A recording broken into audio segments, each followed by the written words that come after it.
උඹෝ මල්ලි අද ඉස්කෝලේ යන්න එනකොට සුපිරි වැඩක් වුණානේ. ඊ මොකක්ද අක්කේ? අද පාරේ මාර ට්‍රැෆික් එක. හැම වාහනයක්ම හිමින් ඉස්සරහට ආවේ. ඉතින් අපි ආපු බස් එකේ ඩ්‍රයිවර් මාමා හෝන් ගගා පුදුම කලබලයකින් ආවේ.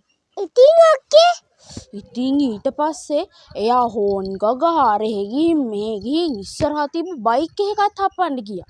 අම්මෝ ඉතපොත්තේ බයික් එකේ ඩ්‍රයිවර් මාමට හොඳට ඕම කේන්ති ගිහින් බැහැලා ඇවිල්ලා බස් එකේ ඩ්‍රයිවර් මාමට කෑ ගහලා කිව්වා මිනිස්සුયો හෝන් ගැහුවට පාර පළල් වෙන්නේ නැහැ. පොඩ්ඩක් ඉවසීමෙන් එනවා ට්‍රැෆික් එකේ මිනිස්සු මරන්න නැතුව කියලා. බලන්නකෝ අක්කේ පොඩි මල්ලිටත් හිනානේ. ඇත්තනේ අක්කේ පාරේ ට්‍රැෆික් එකේ වාහන යනකොට කලබල නැතුව ඉවසීමෙන් වාහනේ පදින්න ඕනේනේ. ඔව් මල්ලි රටක මාර්ග නීති කියන්නේ අපිව හිර කරන කූඩුවක් නෙමෙයි. ගෙදරට පාර කියන සිතියමක්. ඇයි අක්කේ මත්පැන් පානය කරලා වාහනේ එලවනවා කියන්නේ මාරයවත් ළඟ ඉඳන් යනවා වගේ වැඩක්නේ. අන්න හරි. දන්නවද මල්ලි රෑ 12න් පස්සේ පාරවල් හිස් වෙලා තිබ්බට මරණයට නම් නිවාඩුවක් නැහැ. අන්න හරි අක්කේ.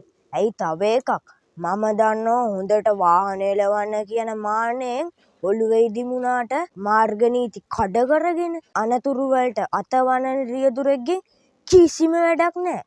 මාර්ග නීති කඩන්න එපා. බයික් එක පදිද්දි හෙල්මට් එක ඔළුවට දැම්මම බරයි කියලා හැන්ඩල් එකේ එල්ල ගත්තට අනතුරක් වෙලා බිම වැටුනම අපේ ඔලු කට්ට බේරගන්නේ අන්නේ බරයි කියන හෙල්මට් එක තමයි. සාමාන්‍යයෙන් ලංකාවේ වසරකට මාර්ග අනතුරු 30000කට විතර වෙනවලු. ඇයි තව මාර්ග අනතුරු වලින් මිනිස්සු 2000කට ආසන්න පිරිසක් මරණයට පත් වෙනවලු.